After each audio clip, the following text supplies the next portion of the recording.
نبی پاک صلی اللہ علیہ وآلہ وسلم نے ارشاد فرمایا کہ قسطنطنیہ لازماً فتح ہو جائے گا۔ کیا خوب وہ سلطان ہوگا اور کیا خوب وہ فوج ہوگی۔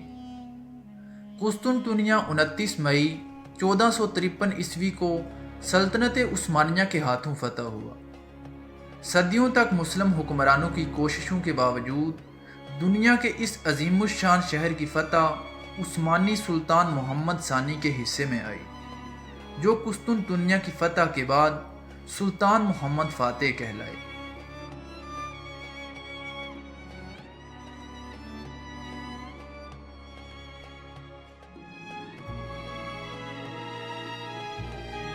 چودہویں صدی عیسوی کے آخر میں مسلمانوں نے سلطان مراد کی قیادت میں البانیہ پر یلغار کی۔ البانیہ کی جنگ کے دوران سرب فوج کے ساتھ مقابلے میں سلطان مراد شہید ہو گئے۔ اس کے نتیجے میں عین میدان جنگ میں ان کے بیٹے بایزید یلدرم تخت نشین ہوئے۔ بایزید یلدرم یورپ اور قسطنطنیہ کو فتح کرنے کا مستحکم ارادہ رکھتے تھے۔ 1397 عیسوی تک بایزید یلدرم نے اس قدر طاقت حاصل کر لی کہ مسلمانوں نے قسطنطنیہ کا محاصرہ کر لیا۔ قریب تھا کہ مسلمان قسطنطنیہ فتح کر لیتے، لیکن وہاں کا عیسائی بادشاہ اس بات پر راضی ہو گیا کہ آئندہ قسطنطنیہ پر وہی بادشاہ حکومت کرے گا جس کو بایزید یلدرم خود نامزد کریں گے۔ پوری عیسائی دنیا کے لیے یہ انتہائی ذلت امیز شکست تھی، مگر بازنطینی سلطنت اس قدر کمزور ہو چکی تھی کہ وہ اس شرط کو بھی قبول کرنے پر آمادہ تھی تاکہ اسے اپنی زندگی کے چند لمحے مزید عطا کیے جائیں۔ عین اس وقت جب سلطان بایزید یلدرم یورپ فتح کرنے میں مصروف تھے اور قریب تھا کہ قسطنطنیہ بھی فتح کر لیں، تو قدرت کی طرف سے ایک رکاوٹ آ گئی۔ وسطی ایشیا سے ایک منگول حکمران اٹھا جسے دنیا تیمور لنگ کے نام سے جانتی ہے۔ تیمور لنگ وسط ایشیا سے نکل کر اپنی حکومت وسیع کرنا چاہتا تھا۔ کہنے کو تو وہ مسلمان تھا، لیکن اس کی تلوار سے سب سے زیادہ نقصان خود امت مسلمہ کو پہنچا۔ 1398 عیسوی میں تیمور لنگ ماوراء النہر سے افغانستان میں داخل ہوا اور خیبر کے راستے دلی تک جا پہنچا۔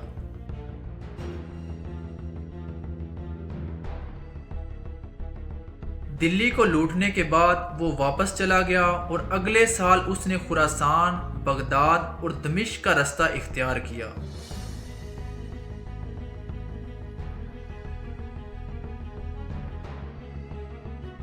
راستے میں واقع تمام مسلمان شہروں کو تباہ و برباد کرتا ہوا دوبارہ اپنے مرکز ماوراء النہر چلا آیا۔ 1402 عیسوی میں جب سلطان بایزید یلدرم قسطنطنیہ کو فتح کرنے جا رہے تھے تو تیمور نے وسطی ایشیا سے نکل کر اس مرتبہ اناطولیہ میں آل عثمان کی حکومت پر حملہ کر دیا۔ مورخ لکھتے ہیں کہ قسطنطنیہ کے بادشاہ نے تیمور کو اس حملے کی دعوت دی تھی تاکہ بایزید قسطنطنیہ فتح نہ کر سکے۔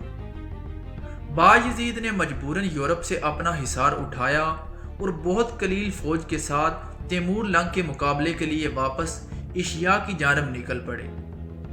سلطان بایزید یلدرم کے پاس صرف 1 لاکھ فوج تھی اور ان کے مقابلے میں تیمور 5 لاکھ فوج کے ساتھ عثمانی علاقوں میں داخل ہو چکا تھا۔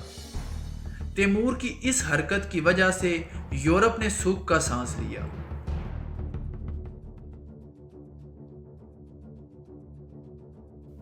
قدیم انگورا اور موجودہ انقرہ کے مقام پر 1402 عیسوی میں دونوں فوجوں کا تصادم ہوا۔ بایزید یلدرم کے مغل دستوں کی بے وفائی، سرب اور فرانسیسی سرداروں کی کمزوری اور عثمانی قلب پر ہاتھیوں کے ساتھ تیمور کے حملے کی وجہ سے سلطان بایزید یلدرم کی فوج تباہ ہو گئی۔ سلطان بایزید یلدرم کا بیٹا مصطفیٰ میدان جنگ میں مارا گیا اور خود سلطان بایزید یلدرم تیمور کے ہاتھوں قیدی بن گئے۔ تیمور نے سلطان بایزید یلدرم کے ساتھ بے رحمانہ سلوک کیا۔ سلطان کو ایک پنجرے میں بند کر دیا گیا اور تیمور انہیں اپنی فوج کے ساتھ گھماتا رہا۔ اسی پنجرے میں سلطان کا 8 مہینے بعد انتقال ہو گیا۔ سلطان بایزید یلدرم کے گرفتار ہونے اور جیل میں انتقال کرنے کے بعد تصور یہ کیا جا رہا تھا کہ آل عثمان کی حکومت ختم ہو گئی ہے، لیکن معجزانہ طور پر 10 سے 12 سال کے انتشار کے بعد ایک ترک سلطان دوبارہ تخت پر بیٹھے اور آل عثمان کو دوبارہ یکجا کیا۔ تقریباً 1413 عیسوی کے آس پاس سلطان محمد اول، جو سلطان بایزید یلدرم کے سب سے چھوٹے بیٹے تھے، انہوں نے اقتدار اپنے ہاتھ میں لیا اور دوبارہ سلطنت عثمانیہ کو ایک مرتبہ مستحکم کر دیا۔ 1451 میں بالآخر آل عثمان میں ایک ایسے شخص تخت پر بیٹھے جن کا نام سلطان محمد ثانی تھا۔ بعد میں تاریخ نے ان کو سلطان محمد فاتح کے نام سے یاد کیا۔ تخت نشینی کے وقت ان کی عمر صرف 23 برس تھی۔ چنانچہ تخت سنبھالتے ہی سلطان محمد فاتح نے قسطنطنیہ فتح کرنے کے لیے جنگی تیاریوں کا آغاز کر دیا۔ دفاعی لحاظ سے قسطنطنیہ اس زمانے میں دنیا کا سب سے مضبوط قلعہ تھا۔ اس کی دیواروں کی موٹائی اتنی زیادہ تھی کہ گزشتہ 1000 سال میں کوئی بھی بیرونی فوج طاقت کے زور پر اس شہر کو فتح نہیں کر سکی تھی۔ سلطان محمد فاتح نے پہلے قسطنطنیہ کے سامنے مشرقی سمت میں ایک بڑے قلعے کی تعمیر شروع کر دی تاکہ بحرہ اسود کی طرف سے قسطنطنیہ کی فوج کو کوئی امداد نہ پہنچ سکے۔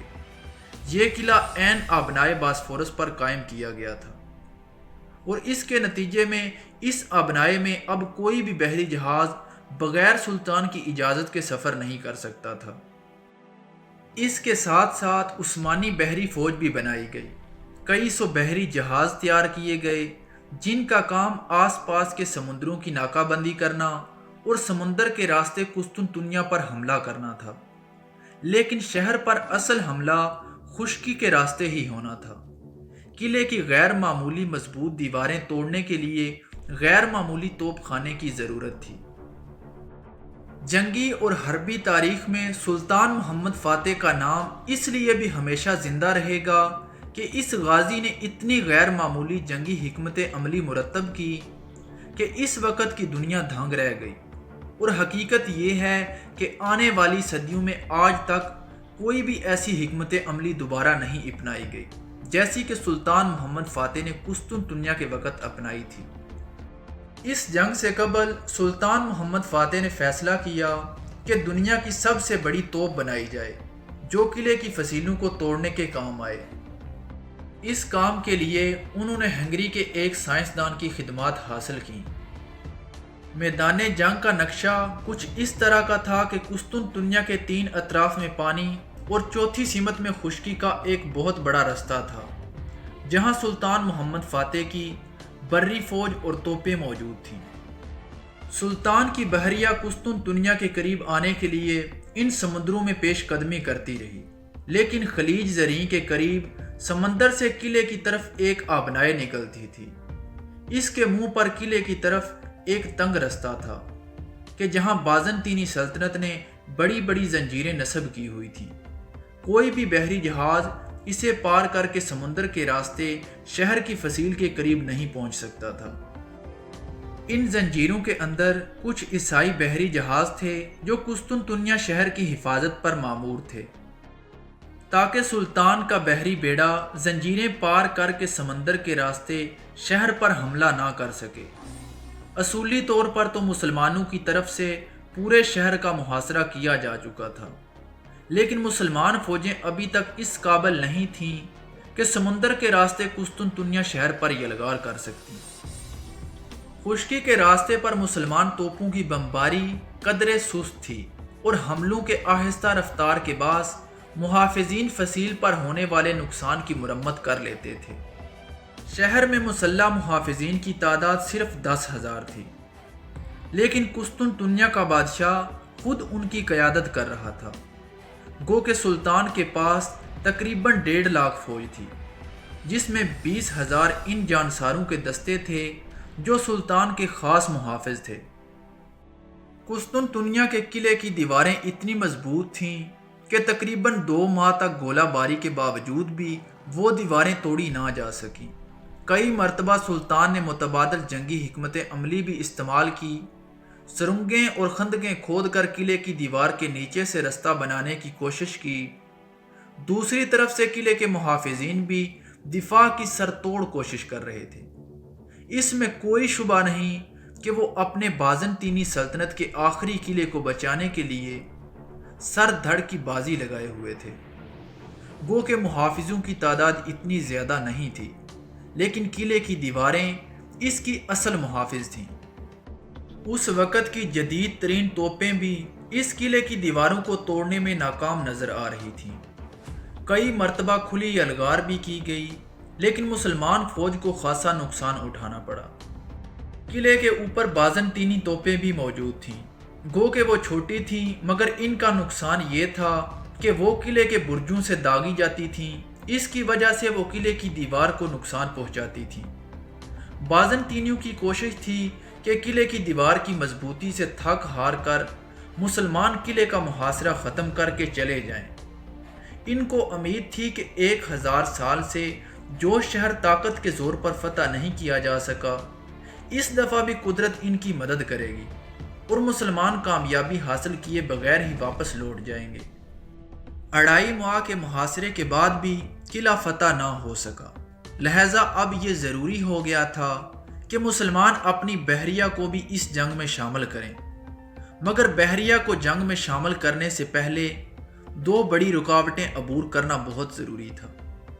ایک رکاوٹ لوہے کی وہ بڑی زنجیریں تھیں جو سمندر پر لگی ہوئی تھیں اور ان کے پیچھے بازنطینی بحری جہاز کھڑے ہوئے تھے۔ اس بات کا کوئی امکان نہیں تھا کہ مسلمان بحریہ ان زنجیروں کو چیر کر آگے بڑھتی اور بازنطینی جہازوں کو تباہ کرنے کے بعد قلعے کی دیوار کے پاس پہنچ جاتی۔ دوسری جانب قسطنطنیہ کے اس محاصرے کو دیکھ کر یورپ سے سپاہیوں اور کمک کے ساتھ چند چھوٹے چھوٹے بحری جہاز بھی کسی طرح مسلمانوں کا محاصرہ توڑ کر شہر میں داخل ہو گئے، جس سے قلعے کے لوگوں کے حوصلے بہت بلند ہو گئے۔ اب جنگ ایک فیصلہ کن موڑ پر آ پہنچی تھی۔ مسلمانوں کو ہر حال میں قلعے کو فتح کرنا تھا اور اس کے لیے سمندر پر لگی ہوئی زنجیروں اور اس کے محافظ بحری جہازوں کو تباہ کرنا ضروری تھا، یا پھر کوئی ایسا حل نکالنا ضروری تھا کہ جس کے تحت مسلمان ان کو بائی پاس کر کے قلعے کی فصیل کے نیچے پہنچنے میں کامیاب ہو جاتے۔ سلطان محمد فاتح نے حکم دیا کہ بحری جہازوں کو آبنائے کے ذریعے شہر کی فصیل کے قریب لانے کے بجائے خشکی پر چڑھا دیا جائے اور 7 میل کا سفر خشکی پر طے کر کے مسلمان فوج بحری جہازوں کو گھسیٹتے ہوئے خلیج زرین تک لے آئے۔ سلطان کا یہ حیرت انگیز حکم خود ان کے مشیروں کے لیے بھی ناقابل یقین اور ناقابل فہم تھا، مگر سلطان کا ارادہ اٹل تھا۔ اس مقصد کے لیے اس سڑک پر آس پاس کے درختوں کو کاٹ کر انہیں لمبے لمبے پہیوں کے طور پر استعمال کیا گیا۔ ان پر چربی ملی گئی اور پھر اس کے بعد پوری مسلمان فوج نے اپنے بڑے بڑے بحری جہازوں کو گھسیٹ کر ان پہیوں پر چڑھا دیا۔ یہ تمام حکمت عملی انسانی عقل و فکر کے لیے ناقابل یقین ہے، لیکن تاریخی حقیقت یہ ہے کہ مسلمان بحری بیڑا لکڑی کے بڑے بڑے پہیوں پر گھسیٹ کر راتوں رات آبنائے باسفورس سے قسطنطنیہ شہر کی فصیل کے نیچے اتار دیا گیا۔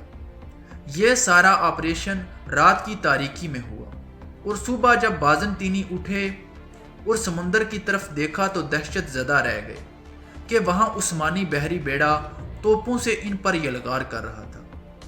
جس جگہ مسلمان بحری بیڑا اترا وہاں پانی کی گہرائی کم تھی اور مسلمان بحری جہاز ان بازنطینی بحری جہازوں کے مقابلے میں جو آبنائے زرین کے منہ پر اس کا دفاع کر رہے تھے قدرے چھوٹے تھے، جس کی وجہ سے بازنطینی بحری جہاز واپس مڑ کر مسلمان بحریہ کو روکنے کے لیے قلعے کی دیوار کے قریب نہیں آ سکتے تھے۔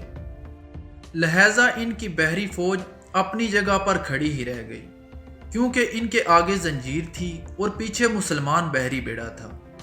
اب مسلمان سمندر کے راستے بھی قلعے کی دیوار کے نیچے تک پہنچ چکے تھے اور قلعے پر دونوں اطراف سے گولہ باری شروع ہو گئی۔ بلا آخر ایک گھمسان کی لڑائی کے بعد 1453 میں مسلمان فوج سلطان محمد فاتح کی قیادت میں فیصلہ کن حملے کے بعد قسطنطنیہ میں داخل ہو گئی۔